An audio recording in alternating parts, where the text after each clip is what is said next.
Nós vamos dar continuidade à nossa série Inflamados, como o Espírito nos forma em um mundo em desconstrução. E nós temos feito um movimento aqui duplo, né? Eu espero que os irmãos estejam percebendo isso. A cada semana a gente fala sobre a obra do Espírito e como o Espírito ainda responde a desafios modernos, pós-modernos, que a gente enfrenta nas nossas vidas todos os dias. Então, a gente está falando a cada semana sobre o Espírito que habita em nós, o Espírito que regenera, e agora nós vamos falar sobre o Espírito, hoje, sobre o Espírito que nos dá dons. Pode passar para mim, Mateus, por favor? O Espírito que nos dá dons, que capacita com dons. E esse é um assunto que dá muita polêmica na vida da igreja contemporânea, porque as maiores brigas que nós temos no mundo evangélico têm a ver com dons, né? Para quem não faz parte do mundo teológico, eu vou dar uma explicada no panorama, né? Toda a coisa complicou muito quando surge o movimento pentecostal no começo do século XX. Mais precisamente, essa formatação do movimento pentecostal, que já vinha ali um pré-pentecostalismo nos avivamentos metodistas de John Wesley, o movimento Holiness nos Estados Unidos. E aí, quando chega o movimento pentecostal na Rua Azusa, né, na Azusa Street, na Califórnia, onde negros e brancos adoravam juntos, e naquele lugar, ali liderados por um negro chamado William Seymour, as pessoas começaram a falar em línguas estranhas, o que na teologia é chamado de glossolalia. E desde então, essa é a marca distintiva da teologia pentecostal. Os pentecostais, eles separaram o batismo do Espírito Santo, que até então os cristãos criam que acontecia junto com a conversão. Os pentecostais separaram em dois momentos: um crente que se converte e um crente que precisa buscar o batismo com o Espírito Santo após a sua conversão. E para todo mundo que não é pentecostal, essa é uma questão muito complicada de se defender.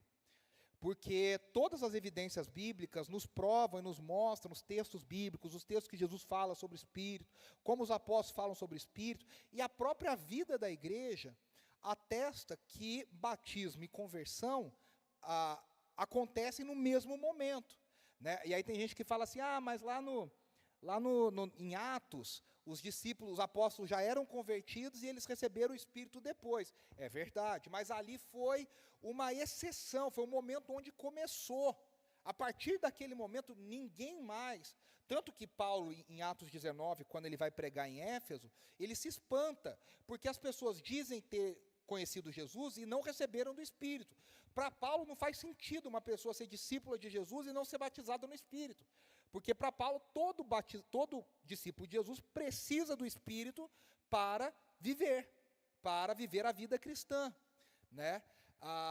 E a própria vida da igreja, né, meus irmãos? Eu falo que na própria prática, com todo o respeito com nossos irmãos, a gente cantou aqui uma canção que foi feita por um homem, um carioca chamado Edson Feitosa, que é um grande compositor, mas que foi eternizada e reconhecido no mundo inteiro na voz da maior musa pentecostal do século XX, chamada Cassiane. Nessa canção, a Cassiane eternizou na sua voz. Então, eu tenho muito respeito pelos nossos irmãos pentecostais. Mas isso não significa que a gente não possa pontuar algumas coisas muito importantes, né? E uma delas é que, na própria prática da vida cristã, eu não vejo sentido em nós termos duas classes de crente. Eu sempre falo isso, é como se tivesse o crente 1.0 e o crente 2.0, o crente batizado e o crente não batizado. Eu não acho que isso é fiel ao espírito da igreja, de que somos todos iguais, de que todos temos o mesmo acesso na presença de Deus, de que todos temos a mesma essência diante de Deus. E nós vamos falar sobre isso hoje. O mundo de hoje é um mundo que defende a diversidade. Só que o mundo de hoje é engraçado, porque ele defende a diversidade de um jeito muito autoritário, né? Ou seja, quem não concorda com a diversidade é escorraçado em praça pública, é apedrejado em praça pública. Nos termos de hoje, é cancelado. Você não pode falar uma coisa que não esteja de acordo com o que essa, infelizmente, né, a minoria barulhenta fala, que você está fora aí você é cancelado, você não recebe patrocínio, você não tem, não tem cliente, você não pode fazer nada, porque o mundo de hoje defende uma diversidade, e eu acho que todos nós temos que concordar que a diversidade é muito importante, ela é muito legal, ela é muito desejável, mas o caminho que o mundo aponta não é a verdadeira diversidade. Porque essa diversidade é uma diversidade opressiva, opressora. É uma diversidade que encurrala quem não concorda. A gente sempre fala, né?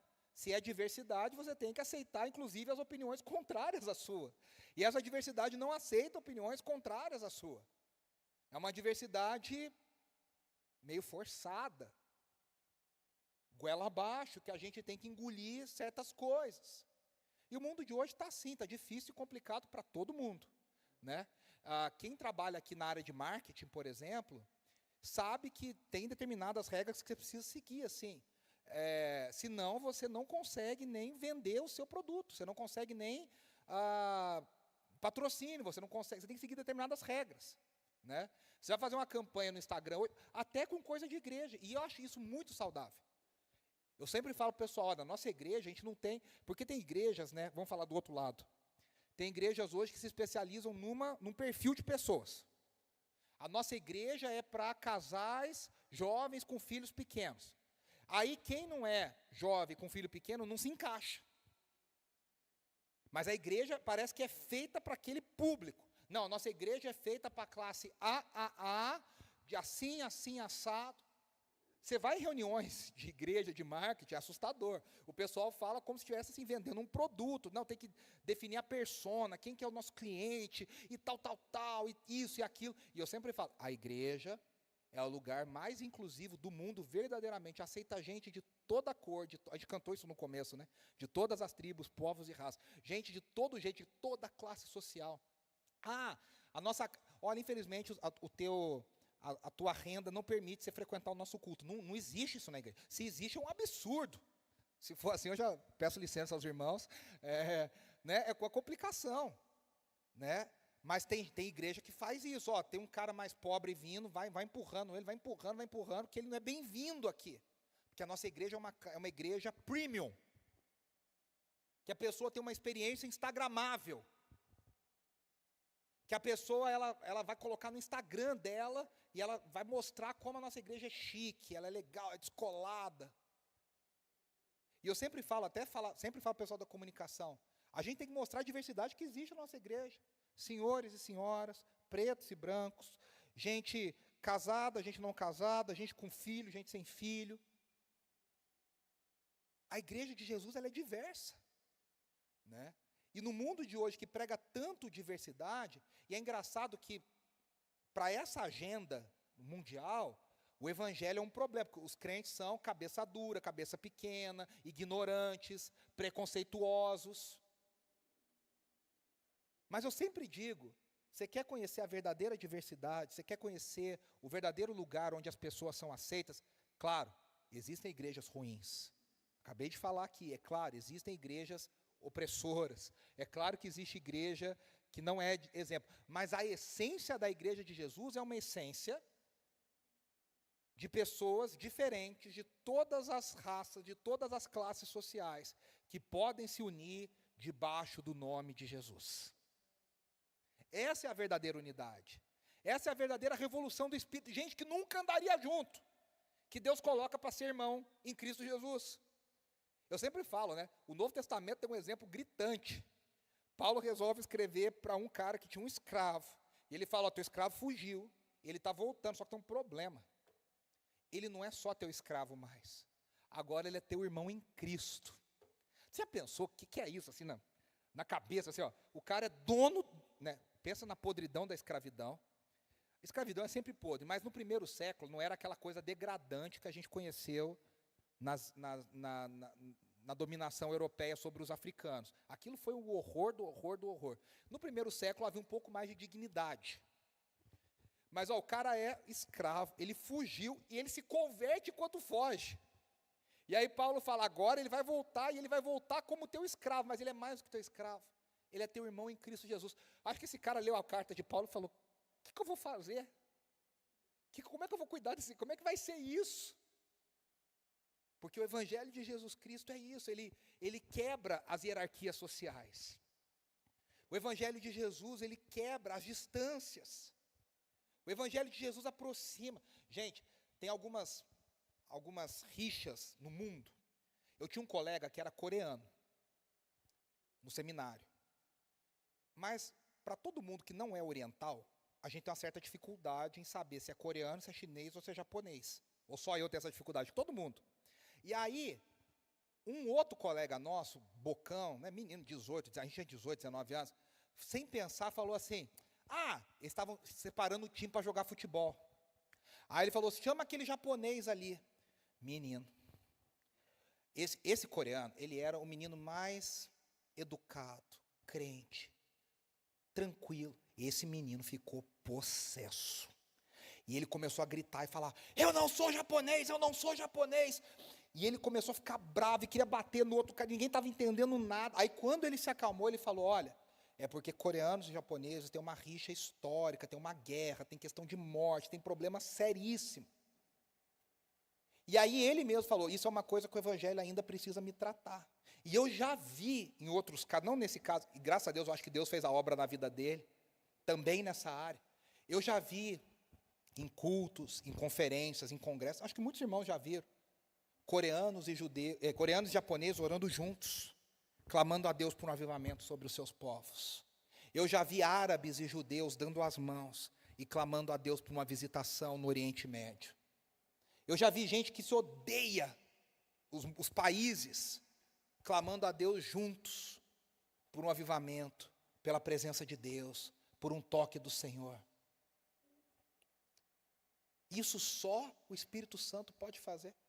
Eu falo que no meu top 5 de música, no meu top 10, para não ser muito restritivo, está uma música que foi gravada em 1980 por Vencedores por Cristo, que todos vocês, eu acho, conhecem, que fala assim, ao que está sentado no trono e ao Cordeiro. E para nossa vergonha, essa música é de um argentino.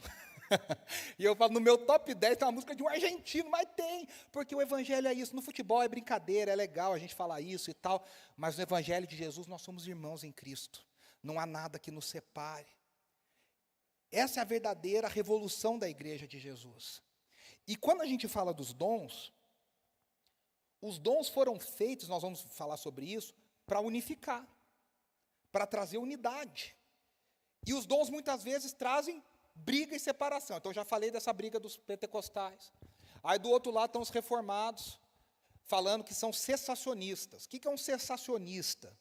Um cessacionista é alguém que acredita que todos os dons do Espírito cessaram quando o cânon das Escrituras, a última linha do Novo Testamento foi escrita.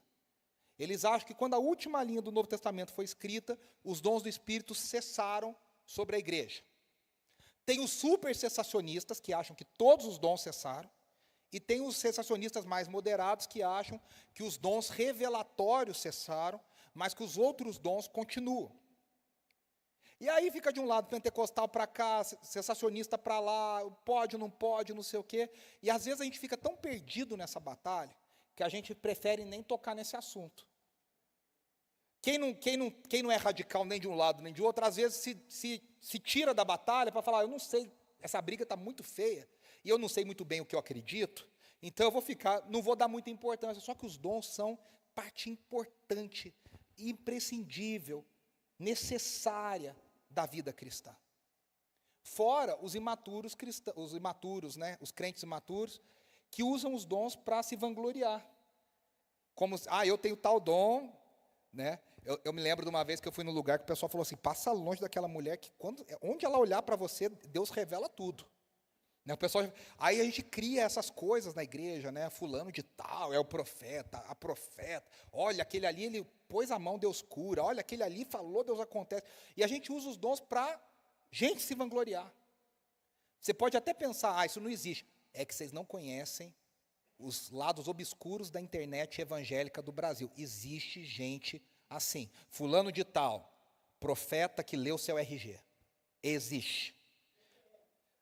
Eu fico pensando, Emanuel, qual que é a utilidade disso, a não ser se o cara não souber o número e perdeu a via original. Eu fui numa reunião que dava medo. Então, e assim, fulano de tal, fala a data do seu aniversário. Tem gente que nem vai aparecer lá, né? Fulano de tal, revela o seu passado. E lotado de gente, lotado. Acho que os irmãos lembram, quem não assistiu, vale a pena assistir. Tem um filme daquele brilhante ator chamado Steve Martin, que chama Fé Demais Não Cheira Bem. Ele é um pregador itinerante. E aí ele monta uma tenda de circo e ele vai de cidade em cidade pregando sobre Jesus e tal. Tem um coral lindo e maravilhoso. O que as pessoas não sabem é que ele tem uma equipe espalhada que fica ouvindo a conversa das pessoas e manda tudo para uma central. E ele usa um ponto no ouvido. E aí tem uma história muito engraçada lá, porque chega uma senhorinha na campanha e ela está cansada. E a pessoa da equipe fala, a senhora está cansada? Ela fala, eu vim andando, estou cansada. Senta aqui nessa cadeira e bota ela numa cadeira de rodas. E bota ela bem na frente. Eu vou colocar a senhora aqui bem na frente. Aí na hora do culto, o coral rolando, aleluia, é um coral de negros, assim, maravilhoso. E aí ele começa a falar alto, e ele começa a trazer assim, que está no poder e tal, e ele vira para aquela senhorinha e fala, levanta e anda. A mulher levantou e andou, porque ela anda, ela chegou andando. Aí todo mundo, nossa, ela foi curada, aleluia, aleluia, ela foi curada. Ela nem sabia que ela foi usada no esquema para enganar.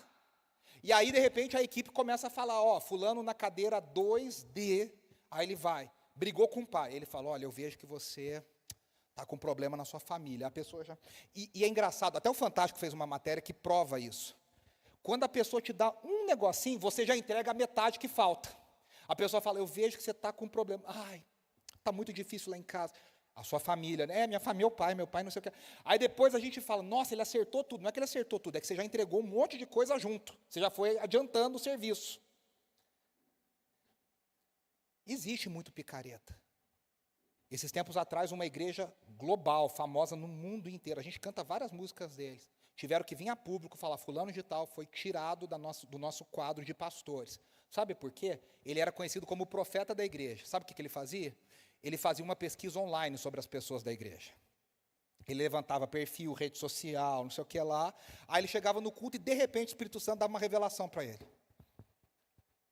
Aí descobriram que ele usava esse método. Isso significa que Deus não age? Claro que Deus age. Eu já vi coisas assustadoras, assim, maravilhosas. Andressa e eu já tivemos algumas experiências assim, e a gente sempre com um pezinho atrás de Deus fazer coisas poderosas. Eu já vi Deus curar muitas pessoas. Eu já vi gente chegar de muleta e sair sem muleta. Eu já vi gente chegar de cadeira de roda e sair sem cadeira de roda. Eu já vi gente chegar surdo e sair ouvindo. Eu já vi Deus fazer coisas impressionantes, mas a gente precisa entender o que significam os dons na vida da igreja. Eu te convido a abrir lá no texto de 1 Coríntios 12, depois dessa longa introdução. 1 Coríntios 12, diz assim, primeira coisa, quanto aos dons espirituais, irmãos, não quero que vocês sejam ignorantes. Para aqui. Estou de João Kleber agora. Para. Paulo está dizendo, quanto aos dons, eu não quero que vocês sejam ignorantes. Se nós estamos ignorantes, nós estamos contra uma orientação do apóstolo Paulo. Paulo está dizendo, não deveria existir crente que não sabe sobre os dons. E quando a gente não sabe sobre os dons, e a gente não vive os dons, e a gente não busca os dons, a gente está vivendo a vida cristã não na sua plenitude. Não em tudo aquilo que Deus preparou para nós. Nós estamos desonrando a Deus, que nos deu os dons, como parte da nossa vida. Então ele diz, vocês sabem que quando pagãos eram atraídos e levados para os ídolos mudos. Por isso eu afirmo que ninguém que fala pelo Espírito de Deus diz, Jesus seja amaldiçoado. E ninguém pode dizer, Jesus é Senhor, a não ser pelo Espírito Santo. Há diferentes tipos de dons, mas um mesmo Espírito. Há diferentes tipos de serviço, mas o Senhor é o mesmo. Há diferentes tipos de atuação, mas é o mesmo Deus quem efetua tudo em todos. A cada um, porém, é dada a manifestação do Espírito visando ao bem comum. A um, pelo Espírito, é dada a palavra de sabedoria. A outro, pelo mesmo Espírito, a palavra de conhecimento. A outro, fé pelo mesmo Espírito. A outros, dons de curar pelo mesmo Espírito. A outro, poderes para realizar milagres. A outro, profecia. A outro, discernimento de espíritos. A outro, variedade de línguas. A outro, ainda, interpretação de línguas. Aqui parece que variedade de línguas, interpretação de línguas não são línguas estranhas, são idiomas, outros idiomas. Todas essas coisas, porém, são realizadas pelo mesmo e único Espírito, e Ele as distribui a cada um como quer.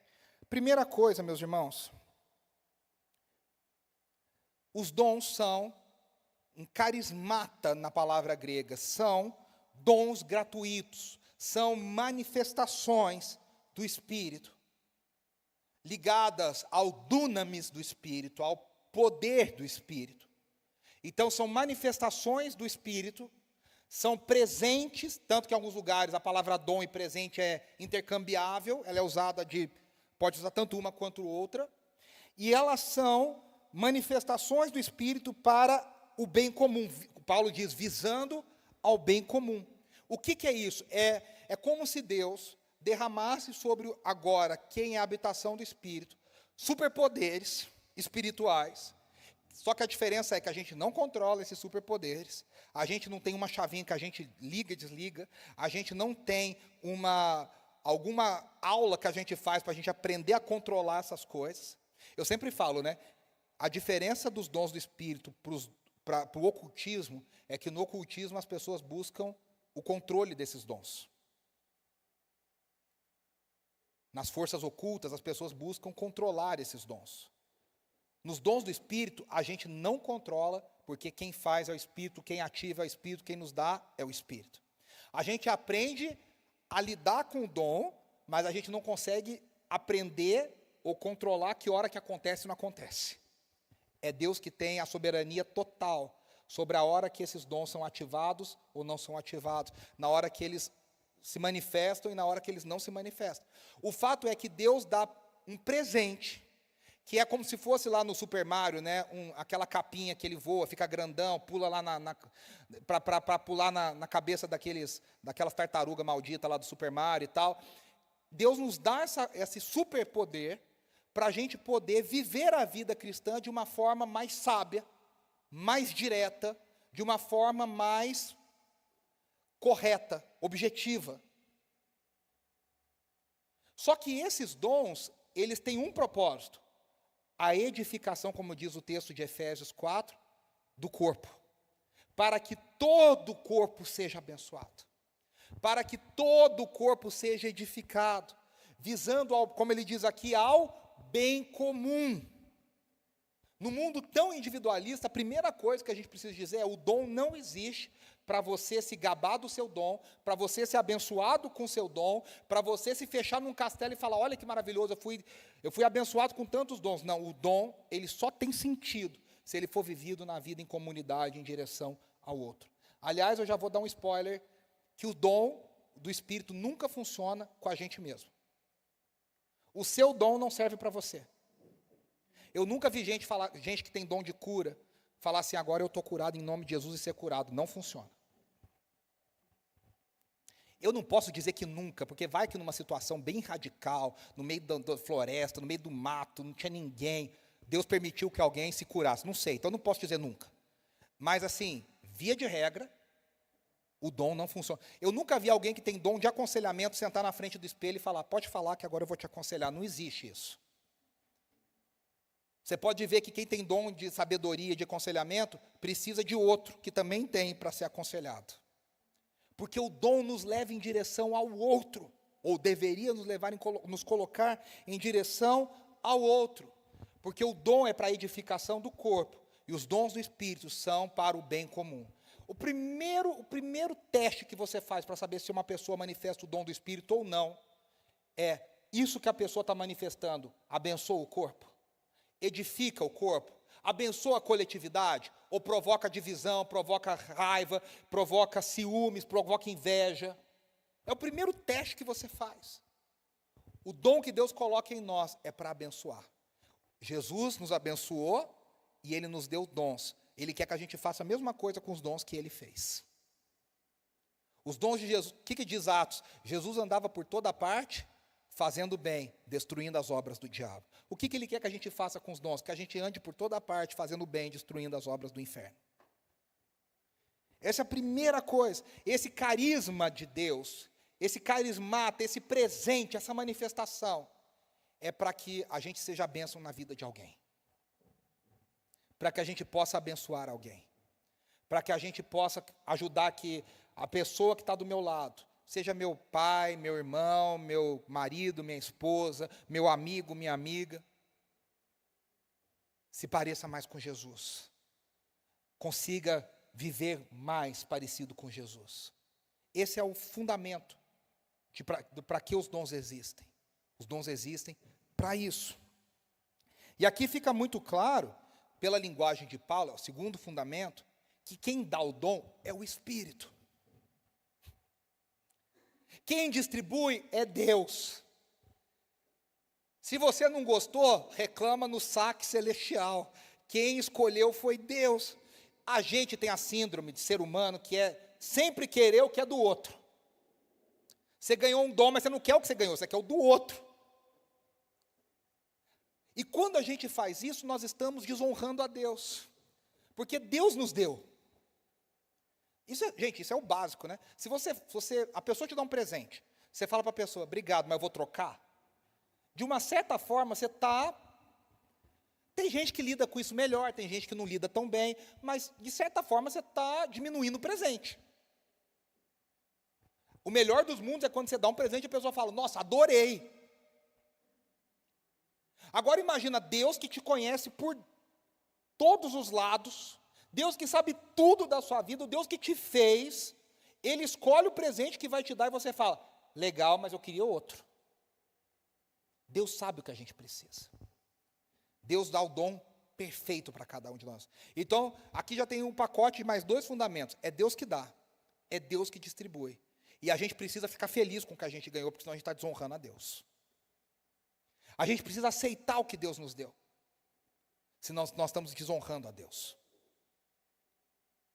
O quarto fundamento, que o apóstolo Paulo falou nesse texto e que está implícito aqui, é que todo crente recebe algum tipo de dom. Não existe crente na igreja, não existe cristão verdadeiro que não tenha recebido nenhum dom. A gente canta desde criança, como é que Papai Noel não se esquece de ninguém? Papai Noel se esquece de um monte de criança. Quem não esquece de ninguém é Deus. Todos os seus filhos são recompensados com algum tipo de dom. O que acontece é que tem gente que recebe mais dons, tem gente que recebe menos dons, mas não existe na igreja de Jesus alguém que não tenha recebido nenhum dom. Você fala, não tem nenhum, eu vou ficar no banco porque eu zerado. Pode testar, fazer, não ganhei nenhum. Não existe. Se você é um crente que acha que não ganhou nenhum dom, você está se enganando e você não está exercendo o seu dom. Algum dom Deus te deu. Aí, qual que é o problema às vezes? Que a gente quer aqueles dons A, B ou C. Aí a gente não ganhou o A, B ou C, a gente acha que a gente não tem nenhum. Mas espera aí, a lista de dons é imensa. A gente leu aqui, tem 3 listas de dons no Novo Testamento. 1 Coríntios 12, que é essa que nós lemos. Romanos capítulo 12, que é uma lista imensa, que é diferente da de Coríntios. E tem Efésios 4, que é a que nós lemos na abertura do culto, que fala de apóstolos, profetas, evangelistas e pastores e mestres. Mas a maior parte dos teólogos acha que Paulo não fez uma lista dizendo, aqui eu vou falar todos os dons que existem. Em nenhum momento Paulo dá a entender isso. Paulo dá a entender que ele está dando exemplo de como os dons se manifestam. Ou seja, há muitos dons porque Deus é muito criativo. Então, às vezes, não é que a gente não recebeu o dom, é que a gente não reconhece. Às vezes você chama o seu dom de hobby. Às vezes você chama o seu dom de lazer. Às vezes você chama o seu dom de uma aptidão. E o que a gente chama de aptidão e de hobby, Deus chama de dom. Foi Deus que te deu um dom para abençoar a gente. Então tem gente que fala assim, eu cozinho bem, é legal. Dom de Deus. Costuro bem, faz coisa, olha, sei fazer tudo, tal. Dom de Deus. Paulo coloca na lista dele, por exemplo, receber bem pessoas, o dom da hospitalidade. Até receber bem gente é dom de Deus. Organizar coisas é dom de... Tem gente que nasce com uma organização assim invejável. A pessoa parece que ela sabe categorizar, sabe organizar, sabe falar aqui, isso aqui, isso aqui, isso aqui. É dom de Deus. É que a gente pensa só nos dons miraculosos. Cura, profecia, palavra de sabedoria, palavra de conhecimento. Não são só esses. Deus tem uma variedade imensa de dons. Eu sempre falo, eu trabalho formando líderes de louvor e ministros de música há 20 anos. Eu já rodei esse Brasil, a primeira coisa que eu falo para líder de louvor é o seguinte: não tem nenhuma lista de Paulo, nada sobre louvor e música. Não tem nenhuma lista. Aí eu falo para os músicos, eu falo, vocês se cossem para achar outro dom para vocês usarem junto com a música, porque a música sozinha não basta. Porque é isso que a gente precisa entender. Porque tem muita gente que acha que a igreja, ou você prega, ou você toca e canta. Você não toca e não canta e não prega, não serve para nada. Meu irmão, o reino de Deus é muito, muito, muito, muito mais amplo do que isso. Então vamos lá. A gente não pode ser ignorante sobre isso. Os dons são presentes de Deus, dados por Deus. Os dons estão para todos. E os dons existem para o bem comum. E aí, Paulo vai começar a falar sobre uma variedade. Ele vai dizer, a um é dado isso, a outro é dado aquilo. Só que Paulo até fica chato de ler, ele repete insistentemente, pelo mesmo Espírito, pelo mesmo Espírito, pelo mesmo Espírito. O que Paulo está dizendo é o seguinte: as manifestações são diversas, mas é a mesma cabeça que controla, é o mesmo Deus que controla, ou seja, as diferentes manifestações precisam conversar entre si, precisa ter coerência entre si, são diferentes, mas elas juntas, elas formam um grande mosaico, que existe para a glória de Deus. Então aqui nós temos outras questões sobre os dons. Primeiro, a gente tem que esperar diversidade. O Deus que nos fez completamente diferentes uns dos outros, aqui não tem ninguém igual um ao outro.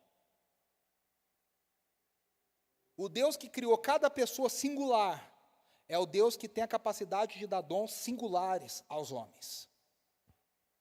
Então e a diversidade, ela precisa ser apreciada. Essa é a verdadeira diversidade. Gente, e assim, no reino de Deus tem coisas incríveis. Eu conheço o caso, inclusive tem uma irmã que faz um sucesso no Instagram. Essa é do reteté verdadeiro, essa prega o evangelho, chamada Irmã Lídia. Fizeram até um documentário sobre ela, lá do Nordeste. Essa mulher mal tem estudo. E Deus dá uma sabedoria, assim, mas uma sabedoria. Essa mulher fala coisas que você fala assim, ela não tem estudo para falar essas coisas que ela fala. O que ela fala vem da sabedoria que Deus dá para ela. Deus levanta a gente muito humilde para falar com uma autoridade que você fala, essa autoridade não vem dessa pessoa. Porque Deus faz coisas maravilhosas, Deus nos surpreende, Deus é diverso, Deus é criativo. Mas essa diversidade tem que ser uma diversidade que quando você olha de longe, ela tem coerência, ela tem unidade, ela tem... Por exemplo, muita gente fala, as diferentes denominações são uma vergonha para o evangelho. Necessariamente eu não acho. Eu acho que as diferentes denominações manifestam como pessoas diferentes entendem de forma diferente certas questões da fé, mas a gente tem que dizer o seguinte, no mais importante a gente concorda. No essencial a gente está todo mundo junto. Mas a gente tem, olha, o evangelho é tão profundo, é tão maravilhoso, Deus é tão grande, que tem diferentes ênfases nas igrejas diferentes. Uma tem ênfase na pregação, outra tem ênfase na oração, outra tem ênfase nos dons, a outra tem ênfase nisso e naquilo. E quando você olha o retrato todo, esse retrato todo glorifica a Deus de uma forma completa, porque nenhuma igreja pode ser tudo. Não existe isso. Nenhuma igreja pode abraçar todas as necessidades da terra. Não existe isso. Pode ser a igreja mais linda da face da terra. Não consegue. A gente precisa de diferentes igrejas, diferentes perfis, com gente diferente, com pastores diferentes, com lideranças diferentes, para fazermos coisas diferentes para o reino de Deus. Mas o retrato, que é aí que eu acho que a gente às vezes peca, é que a gente se mata um ao outro, né? Aí é briga pública, é xingamento público, aí é feio. Mas dentro da diversidade, se a gente olhar de longe, tem que ter um retrato que glorifica Jesus. De longe, você nem percebe essa diversidade, você começa a ver todo mundo unido, todo mundo trabalhando pelo mesmo propósito, todo mundo trabalhando pelo mesmo objetivo, todo mundo querendo a mesma coisa. O que você quer? Eu quero que Deus seja glorificado. O que você quer? Eu quero que Deus seja glorificado. O que você quer? Eu quero que Deus seja glorificado. Como? Comigo é através de organização. Aí você, o meu é dom de sabedoria. E você, o meu é cura. E o seu, o meu é pregação da palavra. O seu é mandar missionário. E cada um vai fazendo de um jeito, montando um quadro. E esse quadro todo glorifica a Deus. É na diversidade do Espírito que a gente encontra a unidade do Espírito. É o mesmo Deus. É o mesmo Senhor. Nesse sentido, é a mesma linha editorial. Não tem duas linhas editoriais. Não tem duas orientações. Não tem como Deus falar um negócio aqui e desfalar aqui, não. Se tem uma coisa sendo falada e outra desfalada, algum está com espírito de confusão. Algum está servindo um outro Deus achando que é o Deus verdadeiro. Mas não é. Porque no trabalho de Deus há coerência. No trabalho de Deus, há diversidade, há unidade no meio da diversidade. Deus nos fez diferentes para que nós pudéssemos ser um. Diferentes. Eu sempre falo, Deus não tem compromisso nenhum com a uniformidade. Deus tem compromisso com a unidade. Sabe aquelas igrejas que todo mundo se veste igual, todo mundo fala igual, todo mundo parece igual. Você cumprimenta, parece que a mesma pessoa 100 vezes, porque todo mundo é meio igual na igreja. Tem as igrejas hoje, que as pessoas usam essas roupas mais larguinhas, assim, chama oversized, né, essas roupas. Aí usam umas paletas meio terrosas, os homens têm barba, assim, uma barbona, usa boné. Tal. Eu vou nessas igrejas, a impressão que eu tenho é que eu falo 50 vezes oi para a mesma pessoa. Que é tudo meio parecido. Mas não te conheço. Não, a gente não... Mas tinha uma pessoa aqui que era igualzinho você. Ou é todo mundo da mesma família, ou está todo mundo clonando um ao outro. Até a igreja é parecida. Tem lugar que você nunca foi, mas você já sabe como foi. A igreja é igual a outra. É o mesmo telão, é a mesma parede preta, é a mesma luz, é tudo igual. No reino de Deus, nós precisamos experimentar a diversidade. Por isso que Paulo fala, todas essas coisas são realizadas por um só e o mesmo Espírito, que distribui a todos conforme Ele quer. A cada um conforme Ele quer. E aí, de novo, Paulo fala, quem quer é o Espírito, quem manda é o Espírito. Aqui nós temos uma característica do Espírito Santo como pessoa, né? E não como uma força. O Espírito Santo tem uma vontade. Paulo diz, o Espírito faz de acordo com o que Ele quer. E aí, a gente tem uma lista de dons. Nesse caso, que vão desde palavra de sabedoria até discernimento de espíritos. No nosso Instagram, ao longo da semana, a gente vai falar sobre cada um desses dons. Então, você fica ligado lá no Instagram. Está com dúvida, não sei qualquer um, não sei qual... No Instagram, porque não vai dar tempo de eu falar hoje na pregação. Então, no Instagram, a gente continua a pregação lá. Mas o que fica evidente aqui é o seguinte, tem dons mais discretos, tem dons mais visíveis. Tem dons mais silenciosos, tem dons mais barulhentos. Tem uma ocasião para cada uma dessas coisas. Mas o importante é que Paulo fala duas coisas que parecem meio contraditórias. Aqui ele deixa muito claro que nenhum dom é superior ao outro. É o mesmo Deus que dá, é o mesmo Deus que faz, ou seja, todos os dons são diferentes, mas no fim eles são todos igualitariamente importantes. Não tem um dom melhor do que o outro. Isso é importante. Porque, às vezes, os dons mais visíveis são os que atraem mais atenção. E Paulo está dizendo, a gente precisa de dons dos bastidores. A gente precisa de gente que trabalha quieto. A gente precisa de Deus, do Deus que trabalha no silêncio. Então, isso é importante. O dom que Deus te deu, ele não é menos importante ou mais importante. Ele é igualmente importante a todos. Nesse sentido, Paulo diz, todos os dons são iguais. Só que tem um outro momento que Paulo diz assim, procure os melhores dons. Aí você fala, pera, eu não entendi nada. Paulo está de brincadeira, né? Por que Paulo depois fala, procure os melhores dons? Porque ele vai dizer o seguinte, agora veja, é uma outra perspectiva. Paulo está dizendo, quando a gente olha para a eternidade, com a perspectiva de eternidade, tem dons que não serão necessários na eternidade. Por exemplo, cura não vai ser necessário na eternidade, porque não vai ter doença. Profecia não vai ser necessário na eternidade, porque Deus vai falar com todos, e todo mundo vai ouvir, todo mundo vai ver. Então o que Paulo está dizendo é, quando a gente olha para a eternidade, tem dons que vão permanecer. Ele diz, de todos os dons, o que vai permanecer é o amor. É quando ele faz, 1 Coríntios 13, aquela ode brilhante. No texto antigo diz a caridade, né, nas traduções mais modernas, ao amor. O amor de Deus. É nesse sentido que Paulo está dizendo, procure os melhores dons, no sentido de quando nós olhamos para a eternidade. E aí tem uma outra coisa. Eu não sei se eu concordo, mas eu vou falar. Amém, amém. Se for heresia, a gente esquece depois. Mas é o que eu entendo. A gente pode orar pedindo certos dons. Se Deus vai dar, é problema dele. Da nossa parte, a gente ora. Da parte de Deus, Deus resolve se dá ou se não dá. E se Deus não te der, você fica feliz e continua. E se Deus te der, você fica feliz também e continua. Vocês entenderam o que eu estou dizendo? Da nossa parte, a gente ora, fala, Deus, eu queria tanto aquele dom. Eu queria tanto aquele dom. Se Deus quiser te dar, Ele te dá. Se Deus não quiser te dar, Ele não te dá, porque Ele é Deus. Mas mal não faz a gente pedir. Pedir não faz mal, falei ao contrário. Não faz mal. Você pode pedir.